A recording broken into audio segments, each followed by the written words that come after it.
Hi, second graders. Today for reading, we are going to be talking about sequencing a story and then reading a ReadWorks article and answering some questions with that. Remember, sequencing is when you put things in order from first all the way to last. And so on this chart, you're going to see some clue words that will help you when sequencing a story, either to look out for while you're reading or when you're writing your own story. So take a look at this anchor chart before you do the ReadWorks article. And then after you take a look at that, you're going to go to readworks.org/student. You're going to enter our classroom code. From there, you're going to find your name on this list. I'm going to be Brant today. Type in our password. And then you'll see our assignment for today, which is reading an article called Welcome Aboard. You're going to click that, and you could read through it.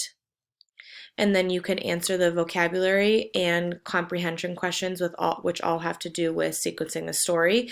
And then your answers will automatically be submitted on this website for us to look at a later time. Talk to you guys later. Bye.